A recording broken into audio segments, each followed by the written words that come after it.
Habari wapendwa, karibu tena katika chaneli hii ya Mawese Tanzania, ambapo tunafundisha mchakato mzima wa utengenezaji wa sabuni.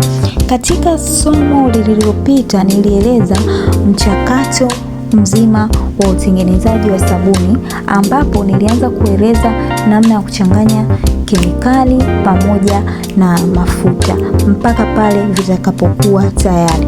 Lakini leo tutaenda kuona mwendelezo wa mchakato mzima wa utengenezaji wa sabuni. Kama bado hujasubscribe katika chaneli hii, bonyeza alama ya kengele hapo chini ili kila nitakapokuwa nikiupload video zangu uwe wa kwanza kuzitazama.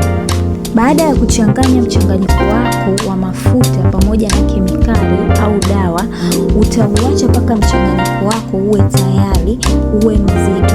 Baada ya hapo, kama nilivyotangulia kusema kwamba mimi huwa napendelea kutumia mchanganyiko mkubwa, ambapo lita 40 za mafuta na lita 20 ya kemikali.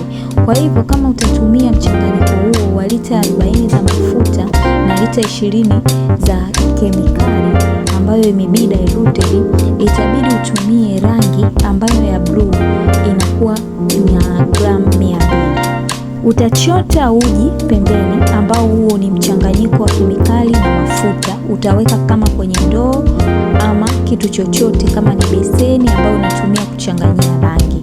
Utachukua rangi ya blue ya gramu 200, utamimina mule. Baada ya kumimina, utaanza kuchanganya rangi pamoja na ule mchanganyiko ambao umetoa mule kwenye mafuta na kemikali.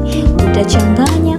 Baada ya hapo, mchanganyiko wako ukiwa umechanganyika vizuri, utaweka pembeni. Utaandaa sanduku au moldi, utaiweka pembeni. Alafu kisha utachukua ule mchanganyiko wako wa kemikali na mafuta ambao tayari umeshaukoroga vizuri, utaumimina kwenye sanduku. Baada ya kumimina, utachukua ule mchanganyiko wa rangi ambao umechanganya pembeni, utamimina na kuanza kukoroga kwa kutumia mti, na utakuwa unaukoroga kwa kutengeneza mawimbi. Utakoroga mpaka mawimbi yatakapokaa vizuri, utakuwa unauacha, na hapo sabuni yako itakuwa tayari. Utaiacha ndani ya masaa 24 ili uweze kuikata.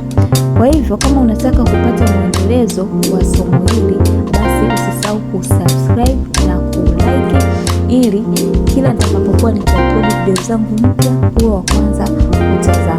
Asanteni na karibuni sana.